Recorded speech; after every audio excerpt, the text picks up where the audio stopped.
You're listening to the Options Insider Radio Network, the home of the Options Podcast. For more quality options programs, visit theoptionsinsider.com or search for Options Insider Radio Network in your podcast provider of choice. Listeners can also access all of our programming through our mobile app available in the iTunes and Google Play stores. Select programs are also available via live stream at mixlr.com/options-insider.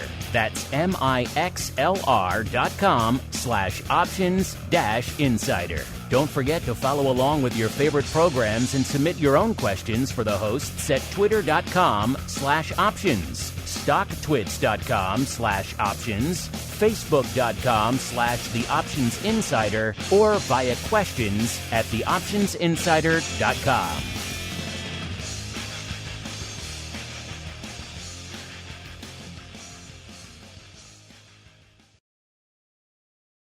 You wanted it, you got it. A radio program that helps teach you options trading inside and out, basic to complex.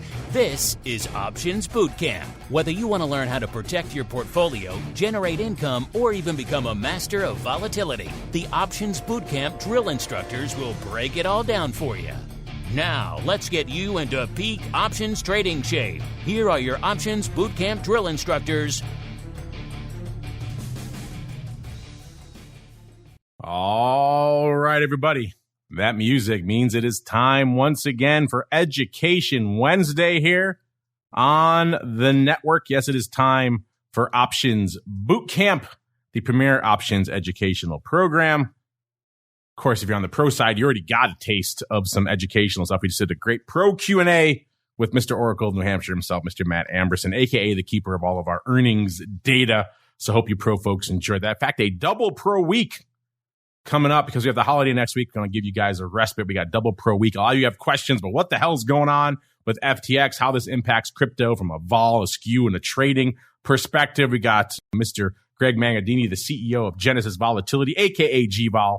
Now Amber Data just got acquired. He'll be joining us in the hot seat tomorrow to answer all of your questions over there on the pro side. So, of course, if you like what you hear, you want to go above and beyond, you want to join the pro, you want to get access to the pro Q&A session we just did, as well as all the other dozens, if not hundreds, that we've done over there. And then, of course, get access to the one we're going to do tomorrow, which is a very timely one. We just came back from the big FIA show here in Chicago, listeners, which is the Global Derivatives Industry Conference. The entire derivatives industry descends on Chicago for a week.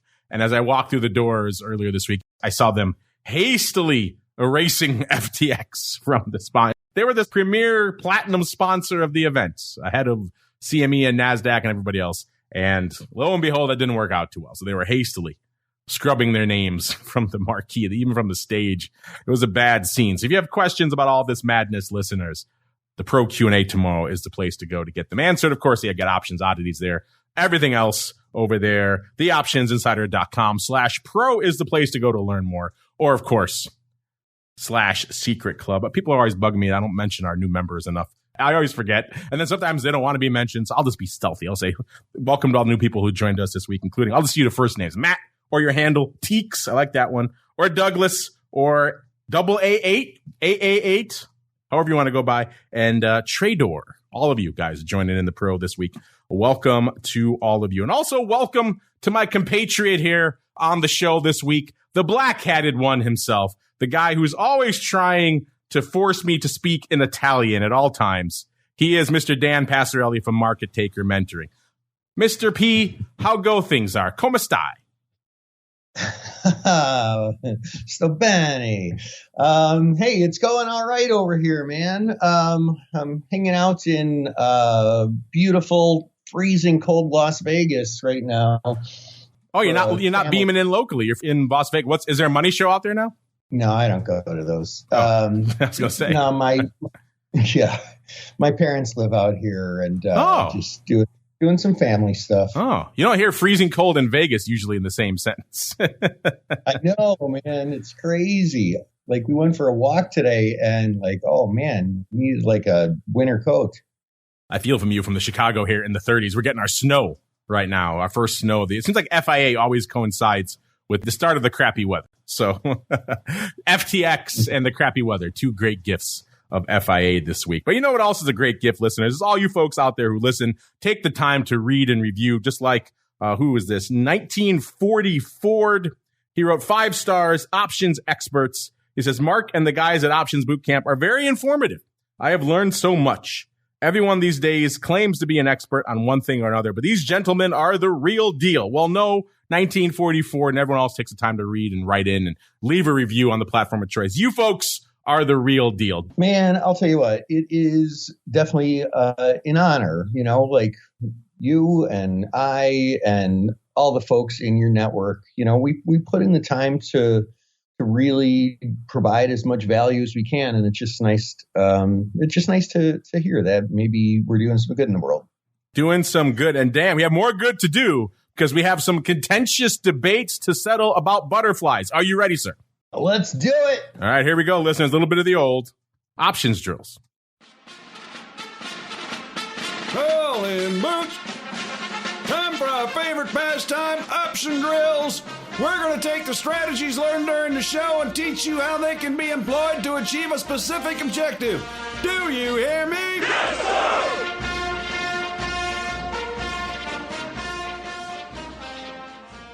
All right, everybody, welcome to the options drills. Today, we're going to settle a simmering debate in the world of options. I had a feeling when we touched on butterflies with that listener question last time that we're going to come back to it. And this time we are. This question comes in from, I love all of our pro members, but my boy Luigi is one of my favorites because whenever he writes in, I get to say, my boy Luigi. And I love just saying that. It brings a smile to my face. By the way, someone wrote in recently saying, do you only take questions from pro members? The answer is clearly no, but just by the massive volume of listener questions we do on the show, we take questions from all comers. So if you have a question, send them in. We'll get you answered here on the show. It's just that our pro members, it's part of the deal. They get bumped to the top of the list. And when they have a question or a topic for the show, they get featured just like my boy Luigi here. He wrote in and said, Mark or Dan? So he wants both of us.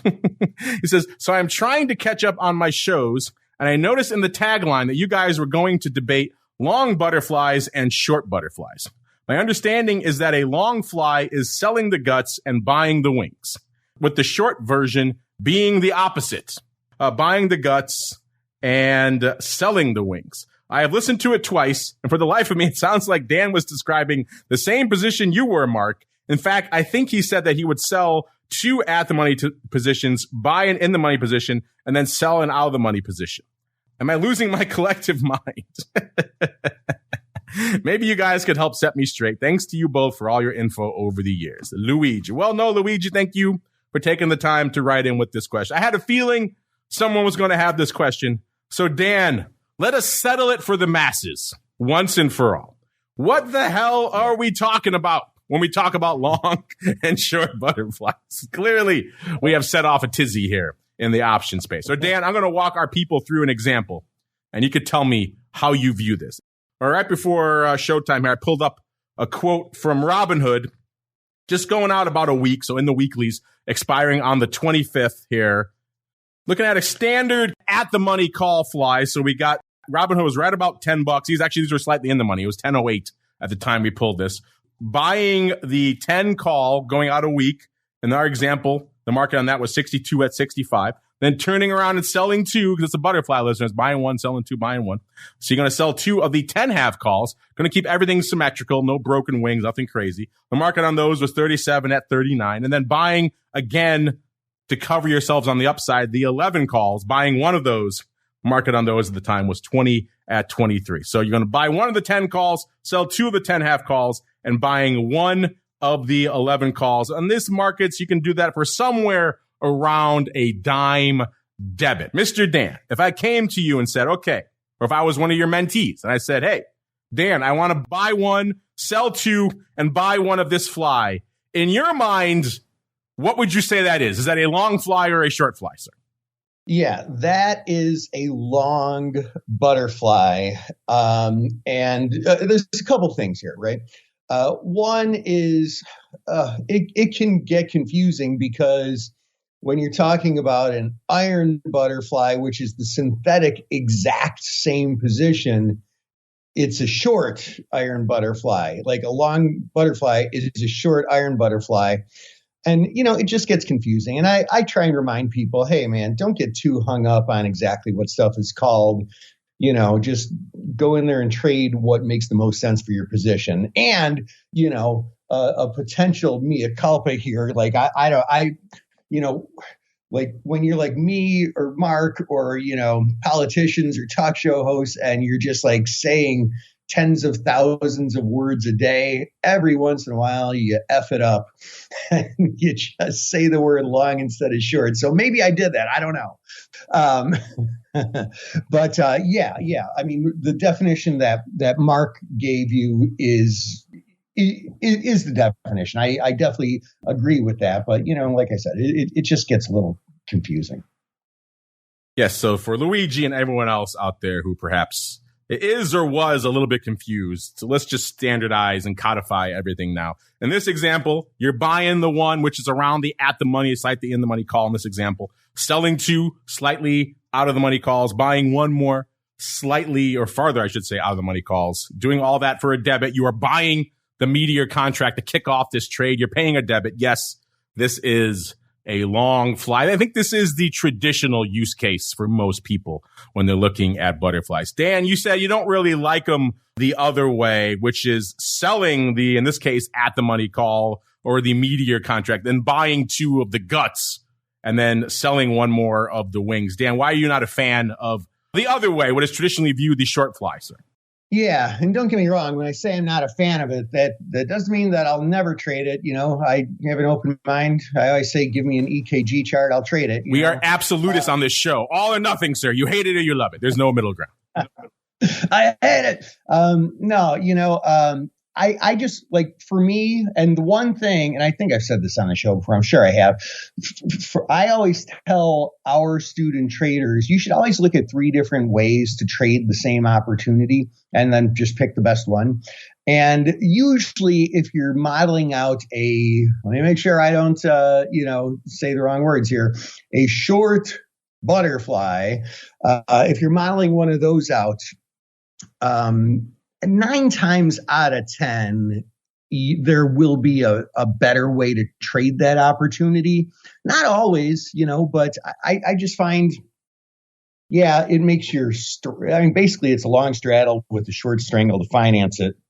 And it makes that straddle cheaper.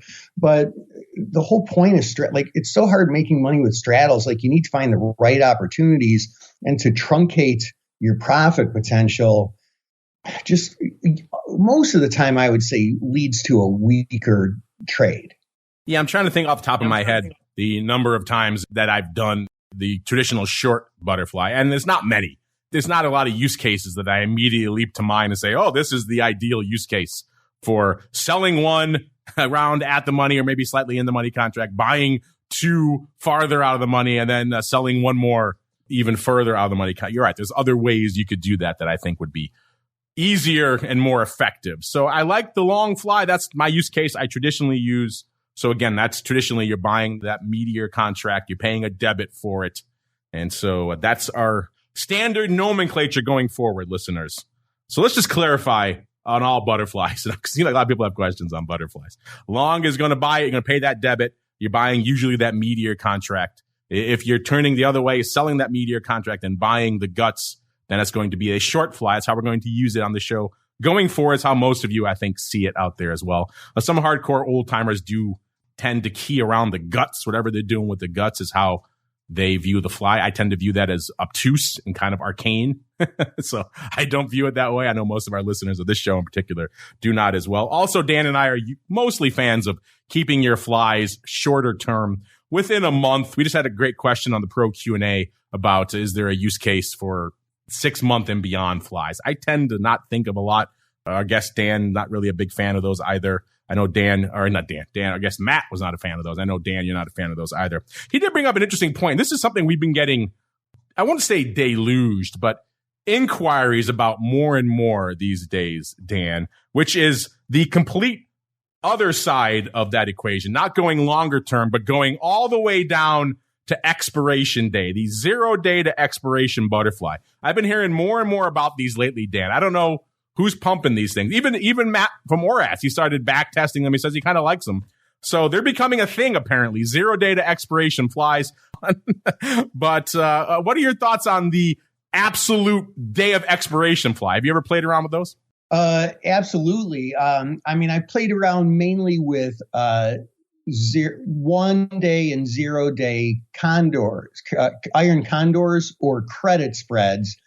I haven't done a lot of flies, but these butterflies are really, really great for 1 day and 0 day trades. In fact, I would only, in fact, this is some guidance that I give all our student traders. I only trade butterflies or iron butterflies less than 10 days until expiration, 10 calendar days. So like week and a half or less. Any more time than that is usually, there's usually a better way to trade it, because basically what you end up with is like 0 delta, 0 gamma, 0 theta, 0 vega. And if there happens to be a big move, you can lose. But when you're within 10 days, that's when you start getting some theta, and that's when you actually start getting some profit for your risk, you know? So yeah, keep them short. And if you are the kind of person who trades 1 day or 0 day trades, yeah, those can be really, really great. Like I said, we're hearing more about these from people. If you're out there, listeners, if you're one of the many who apparently are starting to dip their toes into 0 day to expiration flies, hit us up. I want to know your experiences. I want to hear some anecdotal stories about your 0 day to expiration. Obviously, I've traded a bunch of flies. Like I said, in my day, usually I tend to take them off around that time. I don't get in there usually and say, oh, this is a great opportunity to put on what would traditionally be with the long fly we were just talking about, which is, again, my traditional use case for a fly, because usually things have widened out and the opportunity to put that fly on is probably gone. But there are scenarios where that is not the case. You got to dig for them a little bit. So I'm curious for you folks, listeners, if you're out there digging for 0 day to expiration flies, hit us up. I want to hear your horror stories, or perhaps your tales of great riches, or perhaps somewhere in between. I'm curious. I want to hear your 0 days to expiration stories. Speaking of hearing your stories, let's get to some more of those. It is time for the mail call. Mail call. Time to look at questions submitted by our listeners.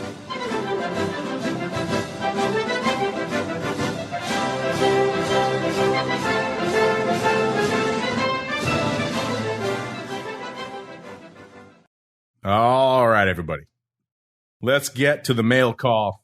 And you know how we kick off the mail call, listeners. Now, it is patented. It is heralded around the globe. It is hotly anticipated. It is the market taker question of the week. Mr. P, what you got in store for the listeners this week? They are waiting with bated breath. Yeah, so I was thinking about this one. So because I'm out of town, visiting some family and doing some family things, I'm kind of working half staff here for myself. And one of the things that I hear some of our student traders say a lot of times is like, oh man, I had on this trade and I was on a plane and I got off the plane and oh man, the whole thing went against me. I didn't even know it because I didn't have Wi-Fi. Oh geez, this sucks. And so I don't know. I'm just kind of paraphrasing. I'm giving you the answer instead of the question. This is sort of like Hitchhiker's Guide to the Galaxy over here, 42. But like the answer to whatever the question is when you're traveling, it's a really great idea to like take off your trades. Just like get them off so that you don't have to stress with it. Like if you're going on a nice vacation, you're going to be hanging by the pool, going to nice dinners, shopping, throwing a few back, whatever it is, hiking, you're not around your computer. You don't want that risk on, and you don't want to be thinking about it like during your hike with your family going, oh, geez, I hope that darn credit spread didn't move any further against me. Oh, geez. Oh, this sucks. So, just like close them down and give yourself peace of mind because you know what? There's going to be trades there when you get back. Trades deserve a little bit of attention and you really can't trade them without a certain amount of attention. So, enjoy yourself when you're away and take those trades off. There you go, listeners. Let's get out some of our own questions we have for you folks out there, including last week. We had a couple of great questions for you. Our actual question of the week was, we asked you this question the first time back in March. And at the time, 56% of you said you were starting to bargain hunt in the major markets out there and in small single names as well. So we thought we'd revisit this question. We said with so many factors weighing on the markets, how are you guys adjusting your trading style? Gave you 4 choices: reducing your equity holdings, buying crypto. That was an interesting time for that one. Bargain hunting, so doing a little BTFDing, or hedging your positions. And bargain hunting or BTFDing won again, but with a smaller percentage of the audience. Only 35.8% said they were bargain hunting last week. Then we had a tie for second, which is interesting. 28.3% each for reducing your equity holdings and hedging your positions. So take those numbers as gospel. Then over half of you right now are busy reducing and hedging, and only 7.5% of you are buying crypto. Speaking of crypto, we did a flash poll right after our crypto show last week because so much drama was unfolding in those markets. We said, hey, the crypto markets are suffering from the fallout of the FTX Binance drama. Is this a buying opportunity or just the start of another downturn? Gave you 4 choices. You're buying Bitcoin here, you're buying ETH here, you're buying Solana here, or you're just out. There's too much drama. And I'm out. Too much drama. Won with 47.2%, 19.4% saying you're buying Bitcoin, and then 16.7% each saying you're buying ETH and Solana. So Dan, either of those surprised you, A, that our audience is out there bargain hunting, but looks like a little bit smaller percentage than we saw back in March. March was 56%. It's down to about 36% now. And then also a lot of our audience, at least for right now, washing their hands of crypto. So any of those surprising you this week? No, I mean, it doesn't surprise me. Traders get this rap for having like a short-term memory and acting like on whatever the information is right now. And, right now it's a poop show in crypto. And so just saying, hey, I'm out too much drama is fine. That said, keep in mind that doesn't mean that they're out forever. What that means is right now, no, I wouldn't touch it with a 10-foot pole, but like a month later, after this thing hopefully shakes out without too much further consequence. I don't know if this fundamentally changes anything about many of the tokens out there, especially these big ones, Bitcoin, Ethereum, or Solana. So, I don't blame people for being out. I mean, I haven't even opened my crypto account in a while. But hey, man, for bargain shoppers, I can see why some people are bargain shopping as well. Indeed. Let's get to our question of the week this week. And where are we? Here we go. We're going back to the daily options. We said the new quote unquote daily options in your leading indexes are proving to be very popular with traders. Have you added them to your trading arsenal yet? If so, why are you trading them? Gave you 4 choices: hedging your event risk, short-term speculation, intra-week spreads, or other. These are, of course, Dan, the new expirations they've added in products like the S, where you can effectively have pretty much an expiration popping off every day. These products have proven to be wildly popular. Maybe let's start there. Dan, have you started trading any of these index daily products? And then B, what do you think our audience is voting for? Why are they trading? Well, I mean, for me, the intra-week spreads. Well, now hold on a second. Intra-week spreads? Are you just talking about like Tuesday versus Thursday kind of thing? Oh, yeah. Yeah. I mean, I've been doing some of that. So like 0 day, 1 and 0 day trades, right? Close to it, yeah. Yeah. I mean, I've been doing a fair amount of those for a good year now, really. And as far as some of the hedge event risk, yeah, you know what? I mean, for me, intra-week spreads, absolutely 100%.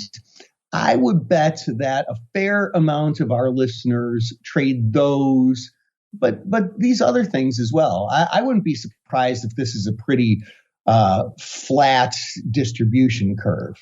Let us find out, sir. And right now, it kind of just went live before our option block show. We got a couple of days left out there. Get out there at Options is the place to go to make your voice heard, listeners. And right now, it's close to 38% each, so it's pretty close to a tie for hedging event risk and also short-term speculation.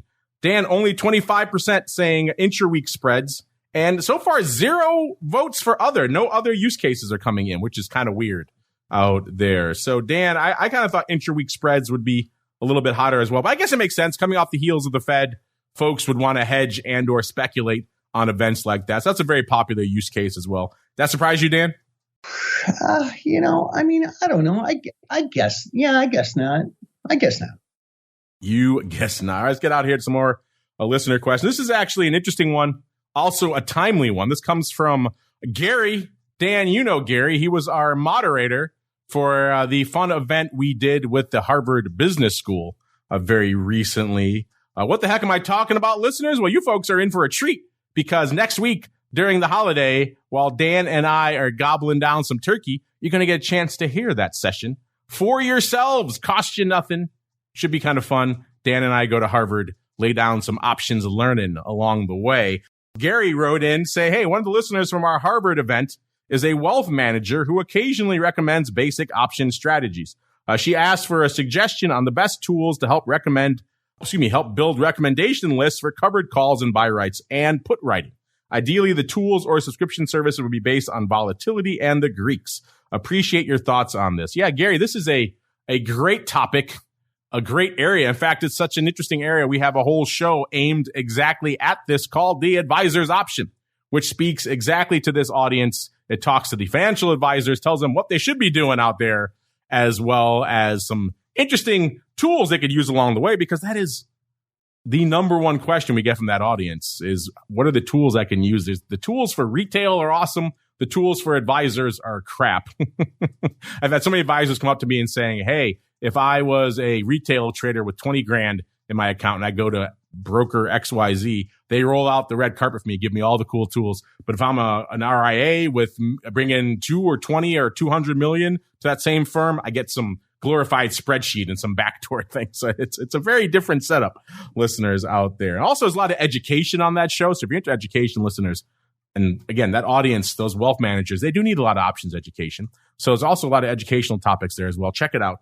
But Gary, it's an interesting one. I have my thoughts, Dan, but before I say my ideas, do you have anything you want to suggest for our buddy Gary, our moderator from the Harvard session there, about tools you'd recommend, sir? Yeah, I mean, one of our key trainings is all on covered calls and writing cash cured puts, and it's very both retail and money manager friendly, and we actually have it as an on-demand webinar training. And you can go to danpassarelli.com/smart-on-demand.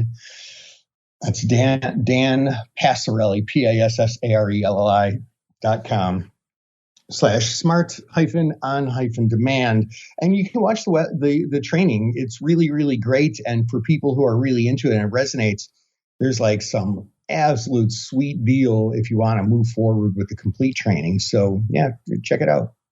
There you go. Check it out over there, Gary. We also, like I said, we do that show, The Advisor's Option, in partnership with our friends over there at ORAT. So the ones who create all that awesome free earnings data for you folks out there. They also have a lot of great scanners and tools built along exactly this line, including a lot of great, back testers and things like that. So, and Matt also is not just a former market maker, but also a registered advisor, just like your client. So he understands that space pretty well. So check them out over there at ORATS as well, ORATS.com.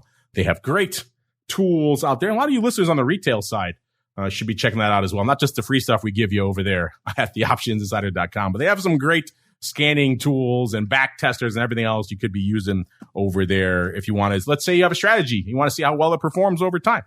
They have great tools for all that stuff. So ORATS.com is the place to go. Let's get out of here with a little bit of love. We gave away our pro trading crate on the show last week. We have another listener who won earlier. This is Mickey, 1984, retired, our Army Pro member. He just wrote in to say thank you. He has a picture on Twitter here of himself opening the crate. He is quite excited, to say the least. He says, I feel like Ralphie from A Christmas Story when he received his decoder ring. He writes, be sure to eat your Ovaltine. Thank you again. Well, no, thank you, Mickey, and everybody else who is part of our pro community. You guys are the best. It is no small amount of effort, I will say, and expense for us to put these pro trading crates together. But we like you folks. You guys are worth the effort and expense. If you want to see what Mickey and everybody else are all excited about, listeners, you know where to go. theoptionsinsider.com/pro. All right, everybody. That's going to do it for us here on Options Bootcamp. Got a big holiday coming up next week, listeners. I hope you folks are having a good time. Obviously, next Wednesday, not an ideal day to do a show for you folks. All you guys are going to be, and gals will be out traveling. Busiest travel day of the year. Don't worry. Like I mentioned, you got a special treat in store for you next week. You get a chance to be a fly on the wall as Dan and I and some special guests head on over to Harvard to speak to Harvard Business School alums about how they should be using options. A great session. I think you're going to like it. And Mr. Dan, in the meantime, while they're traveling, Dan, they want to check out a cool options destination. Where should they go? What should they do, Dan? Well, I'll tell you what. Here's where you start. If you're not already part of the Market Taker community, just go to markettaker.com, 2 T's in a row. Click join free because we've actually got a couple really, really super cool things coming up in just like a week or two. And they're going to be really great and you don't want to miss them. So we invite you to be part of our community and you will be rewarded for it. Yes, you will. There you go. Check them out over there. Markettaker.com. 2 T's. Don't forget the second T. It's for Theta. Over there. Markettaker.com. You see, Dan, I do all your branding for you. It's so easy. Leave on the second T. It's for Theta. Over there at markettaker.com. That's going to do it for us here on Options Bootcamp today. But never fear.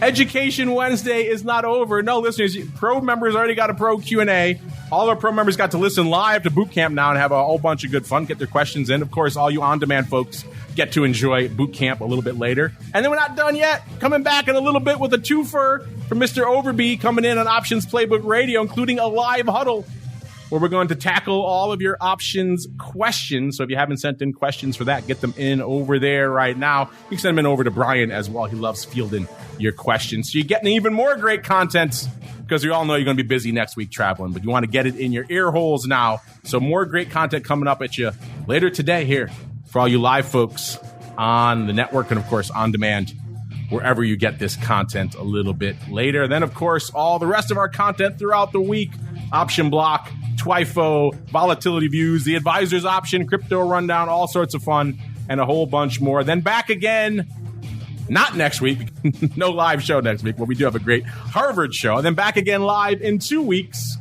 another episode of Options Bootcamp. Stay safe out there, everybody, and have a great holiday.